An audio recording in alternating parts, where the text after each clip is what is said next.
তো ওনার নাম ছিল স্কুনোয়া। ওনার বয়স ছিল 91 বছর, এবং বয়স অনেক হবার পরেও ওনার হাঁটা চলা, কথা বলা অনেকটা 50 বছরের বয়সের মতো। ঘটনাটা স্কুনোয়ার কাছ থেকেই শোনা, এবং 1937 সালের দিকে জার্মান পুলিশের সাথে এই ঘটনাটা ঘটে। সেই পুলিশের নাম ছিল ডিটার, এবং ডিটার যেখানে থাকতো সেই শহরের নাম ছিল হাইডেলবার্গ। এক রাতে হাইডেলবার্গে একটা রবারি আর খুনের খবর ছড়িয়ে পড়ে। পুলিশ ধাওয়া করেছিল সেই ডাকাত দলকে, কিন্তু ধরতে পারেনি। ক্রাইম সিনে গিয়ে ডিটার আর তার টিম দেখতে পায় দুটো 5 আর 9 বছরের বাচ্চা সহ এক মাঝবয়স্ক পুরুষের মৃতদেহ। মনে হচ্ছিল লাশগুলোর চোখে, চোয়ালে, পেটে, বুকে ধারালো রড দিয়ে ডাকাত দলের লোকেরা নির্যাতন চালিয়েছে। পুরো শরীর জুড়ে অসংখ্য ক্ষতের ছিদ্র, এবং সেই ছিদ্রগুলো দিয়ে তখনও গলগল করে রক্ত পড়ছিল। প্রতিবেশীদের কাছে ডিটার জানতে পারে এই ফ্যামিলির সাথে একজন মহিলাও থাকতো, কিন্তু সেই মহিলা জীবিত নাকি মৃত তার কোনো আর খোঁজ পাওয়া যায়নি। লাশ নিয়ে পাঠিয়ে দেওয়া হয় হাইডেলবার্গের একটি পুরাতন হাসপাতালে। কথিত আছে সেই হাসপাতালে শুধুমাত্র খুন হওয়া, আত্মহত্যা করা লাশগুলোই রাখা হতো, পোস্টমর্টেম করা হতো। হসপিটালটা বর্তমানে অ্যাবান্ডন করা হয়েছে বেশ কিছু কারণে। তো লাশ পৌঁছে দিয়ে বাসায় ফেরার পর ডিটারের হঠাৎ খেয়াল হয় সে লাশের মুখের ভেতর সম্ভবত একটা কাগজ দেখেছিল, কিন্তু সেটা তখন খেয়াল করেনি মনের ভুলে। নিজে নিজে ভাবতে থাকে সে ঠিক করে সত্যি পুরুষের লাশটার মুখের ভেতর যদি কোনো কাগজ থাকে তবে সেখান থেকে কোনো লিড পাওয়া যেত এই মার্ডারগুলো। ডিটার রাত প্রায় 11টার দিকে সেই হাসপাতাল চলে আসে এবং স্টাফকে জিজ্ঞেস করে আজকে রাতে আসা লাশগুলো কোথায় রাখা হয়েছে। তো ডিটার আরো জিজ্ঞেস করে পোস্টমর্টেম করার সময় তার লাশের মুখের ভেতরে কি কোনো কাগজ পেয়েছিল কিনা। স্টাফ বলে সে বেশি কিছু জানে না, যে পোস্টমর্টেম করেছে সে জানতে পারে। তারপরেও ডিটারের মনের মধ্যে খানিকটা খুঁতখুত করছিল বিষয়টা নিয়ে। স্টাফ তাকে ওই মর্গ পর্যন্ত পৌঁছে দিয়ে চলে যায়। ডিটার সেই পুরুষের লাশ তার মুখের উপর থেকে কাপড় সরিয়ে দেখতে পায় মুখটা পুরোপুরি বন্ধ করা, অথচ লাশ পাঠানোর আগেও সে দেখেছিল লাশের মুখটা অনেকখানি খোলা। ডিটার অনেক টানাটানি করে লাশের মুখ ধরে, কিন্তু সে কিছু খুলতে পারছিল না। সেভাবে তাকে স্টাফকে ডাক দেওয়া দরকার, এবং সে ভাবে সেটা, এবং বাইরে গিয়ে স্টাফকে ডেকে আনে। স্টাফ এসেই দেখতে পায় লাশের মুখটা বড় রকমের হা করা। ডিটার এটা দেখে খুব চমকে যায়। সে ঘাবড়ে স্টাফকে বলে, আমি বের হওয়ার আগেও দেখেছিলাম লাশটার মুখ বন্ধ। স্টাফ বলে, স্যার আপনার ঘুম পেয়েছে, বাসায় চলে যান, এত স্ট্রেস নেওয়ার দরকার নেই। কোনো কাগজ যদি পাই আমরা আপনাকে জানিয়ে দেওয়া হবে। ডিটার আর কিছু বলে না। লাশের মুখের ভেতর লাইট মেরে দেখে কোনো কাগজ নাই সেখানে। যাই হোক, সে তার বাড়ি ফিরে আসে এবং ঘুমিয়ে যায়। ঘুমিয়ে যাওয়ার পর তার ঘুম ভাঙে একটা বিকট শব্দে। কেউ যেন রড দিয়ে তার ফ্লোরের সমানে আঘাত করছে। তাড়াতাড়ি করে হাতের কাছে থাকা টর্চটা দিয়ে সে এদিক ওদিকটা মারতেই একটা শব্দ শুনছিল, কিন্তু কিছু দেখতে পারছিল না। ইগনোর করে আবার শুয়ে পড়ে তিনি। এরপর ওই রাতে আর কিছুই হয়নি। পরদিন সকালে হাসপাতাল থেকে রিপোর্ট আসে এবং জানা যায় কোনো কাগজ ছিল না লাশটার সাথে। ডিটার তার মনের ভুল ভেবে বিষয়টা ভুলে যেতে থাকে এবং প্রায় 1 বছর কেটে যায়, কিন্তু খুনিকে খুঁজে পাওয়া যায় না। কেসটাও ফাইলের নিচে চাপা পড়ে ধুলো পড়তে থাকে। ঠিক 1 বছর পার হবার পর হাইডেলবার্গে আরও একটা খুনের খবর আসে। শহরের শেষ প্রান্তে একটা বেসরকারি দোকানে খুন হয়েছে। বেকারি শপে খুন হয়েছে। বেকারি শপের মালিক বলেছিল সে দিনে এখানে থাকে, রাতে শপের 2জন কর্মচারী থাকতো। তবে সেই মার্ডারটাও ছিল গত বছরের ক্রাইম সিনটার মতো। চোখে, মুখে, বুকে, পেটে অসংখ্য ছিদ্রের দাগ। তবে এবার সামান্য ভিন্নতা ছিল সেখানে। বেকারি শপের দেওয়ালে জার্মান ভাষায় লেখা ছিল, এসো, আমাকে খুঁজে বের করো। তো ডিটার এবার একটা লাশের মুখের ভেতর স্পষ্ট দেখতে পায় একটা কাগজ। সে এবার টান মেরে কাগজটা বের করে ফেলে। কাগজ খুলে দেখতে পায় সেখানে লেখা ছিল, পূর্ব দিকের একটা পুরাতন শহর থেকে মাইল 10 ভেতরে একটা পুরাতন গুহায় লুকিয়ে আছে সব রহস্য। ডিটার কাগজটা তার কাছে রেখে দেয়। লাশ পোস্টমর্টেম হওয়ার পর ডিটার তার একজন জুনিয়রকে দায়িত্ব দেয় মৃতের বাড়ির লোকের কাছে তাদের অতীতের চলাফেরার খবর সংগ্রহ করে আনতে। ডিটার এরপর একদিন বের হয় পূর্ব দিকের সেই শহরের উদ্দেশ্যে। শহরের নামটা জানা যায়নি, সে ওখানে পৌঁছে দেখতে পায় পাথর দিয়ে তৈরি অসংখ্য ঘর, দেখতেও অদ্ভুত। সে বলেছিল তার জীবনে এরকম ঘর সে কখনো দেখেনি। ঘরগুলোর সাইজ ছিল বেশ ছোট ছোট, 2 থেকে 3 ফুট সাইজের মানুষের জন্য উপযোগী হবে। এখানে কোনো সাধারণ মানুষ মাথা নিচু করেও ঢুকতে পারবে না। ডিটার সেই কাগজের নির্দেশনা মোতাবেক সামনের দিকে যেতে শুরু করে এবং 10 মাইল পথ অতিক্রম করার উদ্দেশ্য নিয়ে। যেতে যেতে মাথার উপর দিকে সূর্য নেমে যায়, অন্ধকার ছেয়ে যেতে থাকে সবকিছু। সে একটা জায়গায় দাঁড়িয়ে ব্যাগ থেকে কিছু খাবার নিয়ে ডিনার করতে শুরু করে। হঠাৎ একটা বেশ ফর্সা বর্ণের লালচে চুলের একটা বাচ্চা তার সামনে এসে হাত পেতে দাঁড়িয়ে থাকে। বাচ্চাটার চোখের দিকে ডিটারের অনেক মায়া হয়। দেখে মনে হচ্ছিল অনেক দিন বাচ্চাটার পেটে কোনো খাবার পড়েনি, চোখে ঘুম নেই। সে বাচ্চাটাকে একটা প্যাকেট দেয় খাবারের। বাচ্চাটা সেটা নিয়ে একটা দৌড় দেয় সেখান থেকে। ডিটার আর বাচ্চাটাকে সেখানে খুঁজে পায়নি। খাওয়া শেষ করে সে আবারও সামনের দিকে যেতে শুরু করে। উঁচু নিচু রাস্তায় তার গাড়ি চালাতে অনেক কষ্ট হচ্ছিল। মনে হচ্ছিল পেছন থেকে কেউ টেনে ধরেছে গাড়িটাকে। সে ঠিক করে এই রাস্তায় গাড়ি নিয়ে এগোনো যাবে না, পায়ে হাঁটা শুরু করতে হবে। কুয়াশা তখন বেশ তীব্রভাবে ঢেকে ফেলেছে তার সামনের সবকিছু। হঠাৎ তার অনুভব হয় বেশ ঠান্ডা কিছু তার একটা গাল স্পর্শ করে পেছনের দিকে চলে গেছে। সে পাত্তাই দিচ্ছে না এসবে, মনে মনে ভয় পেতে শুরু করে সে। কিন্তু ফিরে যাওয়ার কথা তার মাথায় কেন জানি আসছিল না। প্রতিটি পদক্ষেপে তার মনে হচ্ছিল আরো সামনের দিকে যাবে সে, আরো সামনের দিকে তাকে যেতে হবে। কেমন একটা নেশা চড়ে বসেছিল তার মাথায়। হাঁটতে হাঁটতে সে একটা পাহাড়ের সামনে এসে পৌঁছায়। ছোটখাটো একটা গুহার মতো ছিল সেখানে। ডিটার বুঝতে পারে ওই কাগজে সম্ভবত এই গুহার কথাই বলা হয়েছিল। সে ফট করে ভেতরে চলে যায়। ভেতরে গুহার উপর থেকে টপ টপ করে পানি পড়ার শব্দ ছাড়া অন্য কিছুই সে শুনতে পাচ্ছিল না। অনেকখানি ভেতরে চলে যাবার পর সে দেখে একটা বাচ্চা অবয়বের মতো কিছু একটা পেছন হয়ে দাঁড়িয়ে কিছু একটা খাচ্ছে। ডিটার কাপা কাপা গলায় বাচ্চাটাকে ডাকে। বাচ্চাটা তখন খাওয়া বন্ধ করে দেয়, কিন্তু ডিটারের দিকে তাকাচ্ছিল না। ডিটার কাছে গিয়ে বাচ্চাটার গায়ে হাত দিতেই অনুভব করে প্রচন্ড ঠান্ডা একটা দেহ। তার মনে হচ্ছিল সে কোনো একটা বরফের টুকরায় হাত দিয়েছে। বাচ্চাটা ডিটারের হাত ছড়িয়ে সামনের দিকে দৌড়ে চলে যায়। ডিটার বাচ্চাটাকে ডাকতে ডাকতে ধাওয়া করতে শুরু করে। একটা পর্যায়ে এসে ডিটারের মাথায় একটা কথা ঘুরপাক খেতে শুরু করে, কারণ তার সামনে তখন 4টে রাস্তা চলে এসেছিল। সে ভুলে যায় সে কোন পথটা দিয়ে গুহার ভেতরে ঢুকেছিল। হঠাৎ একটা রাস্তার ওদিক থেকে বাচ্চার আওয়াজ আসে। এখানে এসে মানুষ ধন সম্পদ পেয়ে নিজেকে ভুলে যেতে শুরু করে, আর যখনই মানুষ নিজেকে ভুলে যায় ঠিক সেই রাতেই একখানে থাকা প্রহরী মানুষগুলোকে তাদের সাথে নিয়ে যায়। কথা শেষ হওয়ার আগেই হঠাৎ কণ্ঠটা উধাও হয়ে যায়। পেছন দিক থেকে শুনতে পায় ঠক ঠক করে কেউ যেন হেঁটে আসছে তার দিকে। ঠক ঠক ঠক, এবং তার পেছনে দাঁড়িয়ে গেছে এরকমটা সে অনুভব করে, কিন্তু পেছনে তাকানোর সাহস তিনি পাচ্ছিল না। পেছন থেকে একটা কণ্ঠ বলে, এগিয়ে যাও, খানিকটা দূরে তোমার জন্য অপেক্ষা করেছে গোটা দুনিয়ার মূল্যবান ধন সম্পদ। ডিটার এটা শোনার সাথে সাথে ফিল করে তার পা দুটো তার নিজের আয়ত্তে নেই। সে এগিয়ে যাচ্ছে কিন্তু চাচ্ছিল না সামনের দিকে যেতে। মিনিট 2 পর একটা জায়গায় এসে থেমে যায় সে। তার সামনে তখন অসংখ্য মূল্যবান স্বর্ণ। তার চোখ সেদিকে আটকে যায়। আবার পেছন থেকে ঠক ঠক ঠক ঠক শব্দ, আর সাথে একটা কণ্ঠ, নিয়ে যাও, এগুলা সবই তোমার। ডিটার এবার পেছন দিকে তাকানোর চেষ্টা করলো। তার ঘাড় কোনোভাবেই সে পেছনের দিকে ফেরাতে পারছিল না। কণ্ঠটা আবার তাকে বলে, এখান থেকে যতটুকু পারো ঠিক ততটুকু যদি তুমি নিজের সাথে না নিয়ে যাও তবে এই গুহাতেই আটকা পড়ে তুমি মারা যাবে। যদি বাঁচতে চাও এগুলা নিয়ে যাও। ডিটার কোনো উপায় না পেয়ে তার সাথে থাকা ব্যাগটাতে এক এক করে স্বর্ণ তুলতে শুরু করে। ব্যাগ ভরে গেলে সে আবার টের পায় তার পা তার কন্ট্রোলের বাইরে, নিজে নিজেই চলছে। হাঁটতে হাঁটতে সে একসময় বুঝে ফেলে গুহার বাইরে চলে এসছে সে। মনে মনে চিন্তা করে এসব যে নিয়ে যাবে তা ঠিক হবে না, এবং তা ঠিক হবে কিনা তার শিওর না, কারণ সে তার সাথে তখন যা যা হলো তার কাছে কোনো কিছু স্বাভাবিক মনে হচ্ছিল না। ব্যাগটা সে ছুঁড়ে মারে পাশের জঙ্গলের দিকে।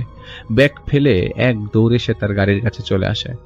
গাড়ির কাছে সে দেখতে পায় ওই বাচ্চাটা যে তার কাছে খাবার নিয়ে গেল সে বসে আছে গাড়ির ভেতর। বাচ্চারা তাকে বলে, ফেলে দিয়ে কাজটা ঠিক করনি, ওরা আসবে তাদের হারিয়ে যাওয়া সম্পদ ফিরিয়ে নিতে, ফিরিয়ে দিতে না পারলে ওরা তোমার চোখ উপড়ে নিয়ে যাবে। ডিটার এটা শুনে ঘাবড়ে গিয়ে ভয়ের কারণে হাতে থাকা পিস্তলটা দিয়ে বাচ্চাটার দিকে তাক করে পুরো ম্যাগাজিন খালি করে দেয়।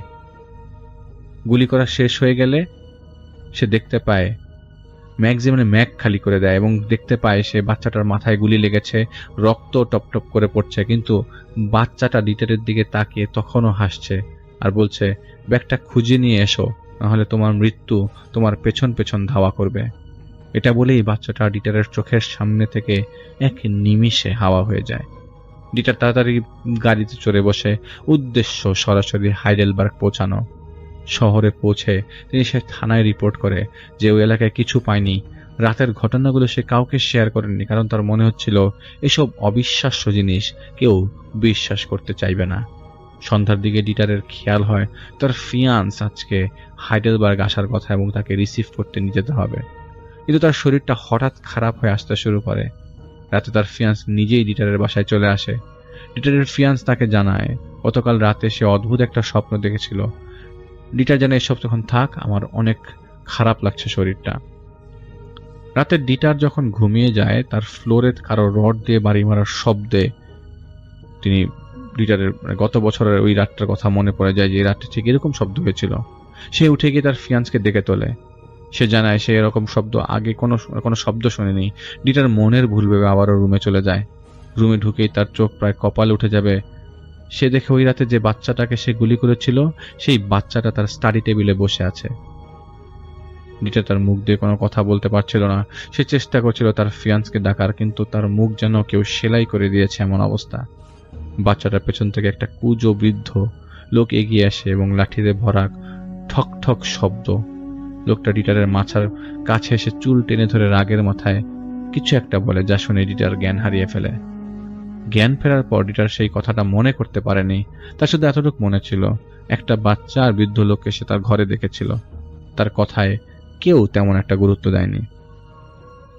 একদিন হঠাৎ ডিটারের সেই জুনিয়র জানায় বেকারি শপের মৃত লোক দুটোর ব্যাপারে। সে বলে বেকারি শপে যে দুটো লোক মারা গিয়েছিল তাদের সাথে গত বছরে হাইডেলবার্গে মারা যাওয়ার দুটো বাচ্চা আর একজন পুরুষের কিছুটা কানেকশন আছে। অদ্ভুত কোনো একটা কারণে এরা পাঁচজনই হাইডেলবার্গের একটা ওল্ড এইজ ফাউন্ডেশনের সাথে জড়িত ছিল। প্রথমে যে পুরুষটা মারা গিয়েছিল সে ওই ওল্ড এইজ ফাউন্ডেশনের প্রতি মাসে কিছু সংখ্যক টাকা পয়সা ডোনেট করত।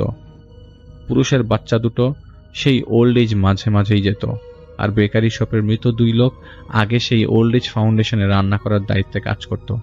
এরা হঠাৎ করেই একদিন সেখানে কাজটা ছেড়ে দেয়। সবাই বলছিল নাকি উল্টাপাল্টা কিছু একটা দেখে রাতারে চিৎকার চেঁচামেচি করছিল, মনস্টার মনস্টার বলে। তাদের জিজ্ঞেস করা হলে তারা শুধু একজন আরেকজনের দিকে তাকিয়ে থাকতো আর কিছুক্ষণ পর হাড়মাও করে কান্নাকাটি শুরু করে দিত।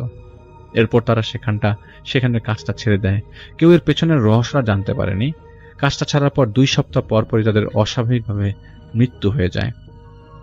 ডিটার সব শুনে কিছু বুঝতে পারে না এসবের মূলটা আসলে কোথা থেকে। তার ফিয়ান্সে তখনও হাইডেলবার্গে তার বাসায় ছিল। ফিরে গিয়ে সে তার ফিয়ান্সেকে জুনিয়রের বলা ঘটনাটা জানায়। তার ফিয়ান্সে বলে যে কিছুদিন আগে একটা ওল্ড এজ হোমকে স্বপ্নে দেখেছিল। সে দেখেছিল পুরাতন একটা ওল্ড এজ হোম, অনেকগুলো বৃদ্ধ লোক এবং সবাই চুপচাপ বসে আছে, কেউ হুইল চেয়ারে, কেউ দেয়ালে পিঠ ঠেকিয়ে, কেউ বা মাটিতে শুয়ে। হঠাৎ ডিটার কোথায় থেকে যেন এসব বৃদ্ধগুলোকে একে একে রড দিয়ে পেটাতে শুরু করে। বৃদ্ধ লোকগুলো কান্নাকাটি করছিল এবং রীতিমতো প্রাণ ভিক্ষা চাইছিল, কিন্তু ডিটারের চোখে মুখে নাকি তখন একটা জানোয়ারের মতো ভাব ছিল। পেটাতে পেটাতে সে একটা বৃদ্ধ লোককে মেরে ফেলে। সাথে সাথে বাকি বৃদ্ধগুলো ডিটারকে একই সাথে ধরাধরি করে ছাদে নিয়ে উপর থেকে নিচে ফেলে দেয়। ফেলে দিয়ে আবারও তাকে ছাদে তুলে নিয়ে আসে এবং আবারও তাকে নিচে ফেলে দেয়। এভাবে 10-15 বার ডিটারকে ছাদ থেকে নিচে ফেলে দেওয়া হয়। ওর ফিয়ান্স এসব দেখে বৃদ্ধগুলোকে আটকাতে গেলে বৃদ্ধগুলো তাকে জানায় ডিটারের মধ্যে শয়তান ঢুকে গেছে, আস্তে আস্তে শয়তানটা ওকে নিজের আয়ত্তে নিয়ে আসবে। ডিটার একসময় তার খুব কাছের যে কোনো একজনকে খুন করবে সেই শয়তানকে খুশি করার জন্য। খুন করার পর সেই শয়তানটা নিজেই ডিটারকে হত্যা করে চলে যাবে। ডিটার তার ফিয়ান্সকে জিজ্ঞেস করে স্বপ্নটা কয়দিন দেখেছ। তার ফিয়ান্সে জানা একদিনই দেখেছিল সে। ডিটার এটাই খুব একটা গুরুত্ব দেয় না, কারণ সে শয়তান বা সেরকম কোনো কিছুতে সেমন বিশ্বাস করতো না। এভাবে দিন কাটতে থাকে। তার ফিয়ান্সে হাইডেলবার্গ থেকে চলে যায় কিছুদিন পর। এর প্রায় 2 সপ্তাহ পর ডিটার এক হলিডেতে একটা বারে যায় ড্রিঙ্ক করবার জন্য। সেখান থেকে ফিরে আসার পর সে খেয়াল করে তার পেছন পেছন কেউ হেঁটে আসছে। সে থেমে গেলে ওই লোকটা থেমে যায়। সে কিছুক্ষণ পর খেয়াল করে লোকটার দিকে ফিরে সরাসরি দৌড় দিতে শুরু করে ধরার জন্য, কিন্তু লোকটা ডিটারকে ফাঁকি দিয়ে কোথাও পালিয়ে যায়। ডিটারের বাসায় ফিরে ফ্রেশ হবার পর তার দরজায় কারণ নক করার শব্দে সে দরজা খোলে। দেখতে পায় একটা বেশ লম্বা চড়া লোক, মাথায় গোল একটা ক্যাপ। লোকটা ডিটারকে বলে, ভেতরে আসতে পারি? ডিটার জিজ্ঞেস করে, কে আপনি? লোকটা জানে, আমি সেই যে আপনার এতক্ষণ ধরে ফলো করে আসছিলাম, এবং আমি সেই ব্যক্তি যে আপনাকে মৃত্যুর রহস্যটা জানাতে পারবে। ডিটার নাড়াচাড়া দিয়ে দাঁড়ায়। এতগুলো দিন খুঁজেও তারা কিছু জানতে পারেনি, অথচ এই লোক কোথা থেকে এসছে সবকিছু জানে। তো ডিটার লোকটাকে ভেতরে এনে বসায় এবং বসে জিজ্ঞেস করে, বলো কি জানো, কিভাবে হলো লোকগুলোর মৃত্যু? লোকটা জানে, আমি তাদের মৃত্যুর খবর দিতে এখানে আসিনি, আমি এসেছি যেন আপনি প্রাণে বেঁচে যান। ডিটার মাথা গরম করে চিৎকার চেঁচামেচি শুরু করে লোকটার উপর, এবং লোকটা তখন বলে, ভাই মাথা গরম করে লাভ নেই, আপনি নিজেই নিজের মৃত্যুকে আপনার পেছনে লেলিয়ে দিয়েছেন, তা আপনাকে জানানোর জন্য আমার এখানে আসা। শুনুন, যে বৃদ্ধ লোকটাকে আপনি এখানে নিয়ে দেখেছিলেন সে ছিল জার্মান আর্মির একজন লেফটেন্যান্ট। সে নিজের টাকা খরচ করে নিজ জন্মস্থান হাইডেলবার্গে একটা ওল্ড এজ হোম বানিয়েছিল অসহায় লোকদের আশ্রয় দেবার জন্য। সবকিছু ঠিকঠাক চলছিল। হঠাৎ করে লেফটেন্যান্ট শহর থেকে গায়েব হয়ে যায়। কেউ বলতে পারছিল না সে কোথায় চলে গেছে বা তাকে কোথায় নিয়ে যাওয়া হয়ে গেছে কিনা। তার সাথে তার এক নাতি থাকতো। তার একমাত্র ছেলে মারা গিয়েছিল অনেক বছর আগেই। ছেলের স্ত্রী পরে চলে যায় অন্য একজনকে বিয়ে করে। তার নাতি তার সাথে থেকে যায়। লেফটেন্যান্ট গায়েব হয়ে যাওয়ার পর থেকে তার নাতি সবাইকে বলছিল গতরাতে তার সামনে তার দাদাকে একটা জন্তু মুখের সাথে কামড়ে ধরে আকাশে উড়াল দিয়ে কোথাও নিয়ে চলে গেছে। বাচ্চাটার কথায় কেউ বিশ্বাস করছিল না, কারণ এটা কারো কাছে বিশ্বাসযোগ্য নয়। এর কিছুদিন পর খবর পাওয়া যায় সেই বাচ্চাটাকে মৃত অবস্থায় বাড়ির ভেতর পাওয়া গেছে। চোখে, মুখে, বুকে, পেটে বিভিন্ন স্থানে বড় বড় ছিদ্রর চিহ্ন। কেউ বুঝতে পারেনি এটা কেন হয়েছিল। লেফটেন্যান্ট তার নাতির মৃত্যুর পর ছেলের স্ত্রী আসে প্রপার্টি ক্লেম করার জন্য, এবং আইন অনুযায়ী সে প্রপার্টিগুলো পেয়েও যায়। মহিলাটির দ্বিতীয় স্বামী ছিল একজন সাংবাদিক। বছর 5 পর একটা সেমিনারে অ্যাটেন্ড করা অবস্থায় সেখানে হুট করে কোথা থেকে যেন আগুন লেগে যায়। সেই আগুনেই পুড়ে মারা যায় সেই মহিলার স্বামী। এর 1 বছর পর মহিলা আরও একটা বিয়ে করে। বিয়ে করার পর সেখানে তার প্রথম স্বামী, মৃত সন্তান, দ্বিতীয় স্বামী এবং লেফটেন্যান্টকে দেখতে শুরু করে। মহিলাটা বলেছিল ওরা সবাই ওই মহিলাকে বিভিন্নভাবে ভয় দেখাতো, যে কারণে সে জাদুবিদ্যা জানা একজনের কাছে গিয়ে এসব জিনিসগুলো জানায়। সেই লোক মহিলাকে বলে, এসবই আপনার ক্লেম করা প্রপার্টির উপরে লেগে থাকা অভিশাপ। এই অভিশাপ না কাটালে এই প্রপার্টি আপনাকে গিলে খাবে। লোকটা সেই মহিলাকে বলে, এটা থেকে মুক্তি পেতে হলে আপনার তৃতীয় স্বামীকে একটা পুরাতন গুহায় নিয়ে শয়তানের নামে উৎসর্গ করতে হবে। মহিলা অনেকটা লোভী ছিল। প্রপার্টির লোভে সে একসময় রাজি হয়ে যায় প্রস্তাবে। কথা মোতাবেক সে কৌশলে তার তৃতীয় স্বামীকে একটা গুহায় নিয়ে যায় এবং অজ্ঞান করে ফেলে। ওই লোকটা মহিলার সামনেই তার তৃতীয় স্বামীকে একটা পাথর দিয়ে তৈরি খাঁচা টাইপের কিছু একটা আটকে রেখে ভেতরে আগুন ধরিয়ে দেয়। তার স্বামী সেখানে চিৎকার করতে করতে মারা যায়। লোকটা মহিলাকে জানায় লাশ এখানে পুঁতে রেখে ঠিক 4 দিন পর এখানে তার প্রপার্টি থেকে কিছু অংশ বিক্রি করে সেই টাকা দিয়ে স্বর্ণ কিনে এনে এখানে বেঁধে রেখে যেতে হবে। মহিলা ঠিক সেই কাজগুলোই করে। এরপরে সবকিছু ঠিক হয়ে যায়, কিন্তু একদিন বেশ অদ্ভুত একটা ঘটনা ঘটে। মহিলার প্রতিবেশীরা এক রাতে মহিলার বাড়ি থেকে গলা ফাটানো চিৎকার চেঁচামেচি শুনে ভয়ে ঘাবড়ে ওঠে। চিৎকার শুনে মনে হচ্ছিল যেন কেউ কাউকে ছাল ছাড়িয়ে গায়ে লবণ লাগিয়ে দিচ্ছে। সবাই মিলে মহিলার বাড়ির দরজা ভেঙে ভেতরে যায়। তখনও সেই মহিলা বেডরুম থেকে ভয়ানক চিৎকার ভেসে আসছিল, যা শুনে অনেক প্রতিবেশী সেখান থেকে পালিয়ে যায়। সেখান থেকে গেছিল 2 জন যুবক। ওরা 2 জন বেডরুমের দরজা ভেঙে যা দেখে তারা দেখে তারাও চিৎকার শুরু করে।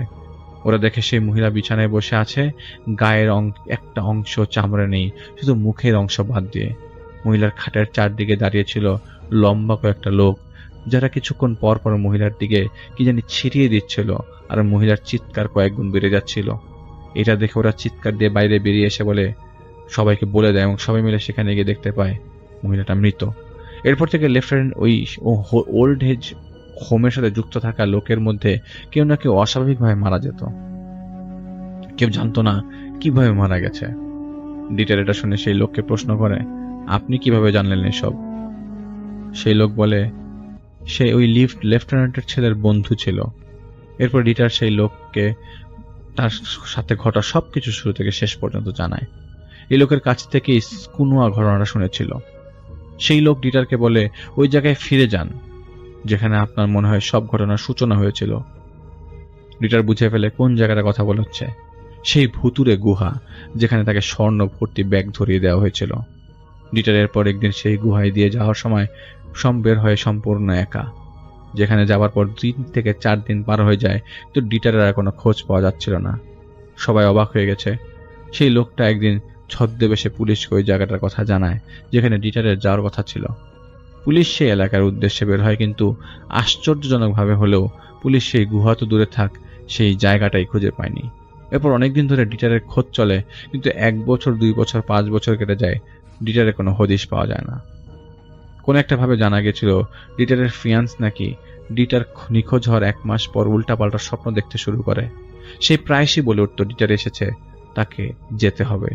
এরকম চলতে চলতে ডিটারের নিখোঁজ হওয়ার 1 বছর পর তার ফিয়ান্সে মানসিক ভারসাম্য হারিয়ে একদিন ছাদ থেকে লাফ দিয়ে নিচে পড়ে যায়।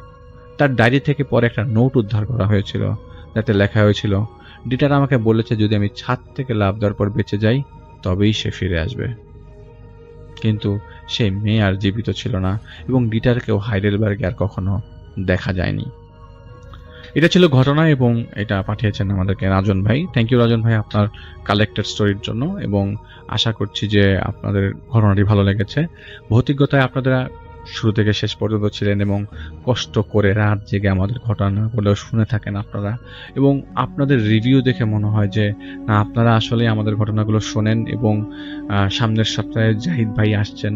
আপনারা সবাই জানেন যে রেফায়েত ভাই উল্টাপাল্টা কথা বলছেন, এবং তিনি বর্তমানে হাসপাতালে ভর্তি আছেন, এবং তার লাংসেও কিছু প্রবলেম দেখা গেছে। জানি না কি অবস্থায় আছে, আমি এরপর থেকে আর কোনো ধরনের খোঁজ খবর পাচ্ছি না। তো আমি যখনই খোঁজ পাবো অবশ্যই আমি আপনাদের বিষয়টা অবহিত করব। এবং আমি জানি না কি হতে যাচ্ছে রেফায়েত ভাইয়ের সাথে, তবে রেফায়েত ভাইয়ের মৃত্যুর পর রেফায়েত ভাই আসলে বিগত 5 থেকে 7 বছরের কোনো স্মৃতি মনে করতে পারছিলেন না, যেটা তার ছেলে আমাকে জানিয়েছে। এবং তিনি বেশ ওলটপালট কথা বলছিলেন, যেগুলি 2009, 10, 11-র দিকে ঘটেছে। বর্তমান সময়ে তিনি যখন উল্টাপাল্টা যে কথা বলছেন, সেখানে তিনি বলছেন যে তার স্ত্রীর নাম ধরে ডাকছেন। তো আমরা তার সুস্থতা কামনা করি, এবং তিনি খুব শিগগিরই আমাদের কাছে ফিরে আসবেন সুস্থ হয়ে, আমরা এই প্রত্যাশা করি আল্লাহর কাছে। আপনারা সবাই বেশি বেশি দোয়া করবেন রেফায়েত ভাইয়ের জন্য, যেন আসলে মানসিক কন্ডিশনটাই এরকম যে আমি চাইলেও রেফায়েত ভাইয়ের ছেলের কাছ থেকে কোনো ঘটনা নিতে পারবো না, এবং রেফায়েত ভাই যতক্ষণ পর্যন্ত সুস্থ হয়ে আসবে। তো আপনারা সবাই দোয়া করবেন আমাদের জন্য এবং রেফায়েত ভাইয়ের জন্য, যাতে আমরা তার কাছ থেকে খুব শিগগিরই ঘটনা কালেক্ট করতে পারি।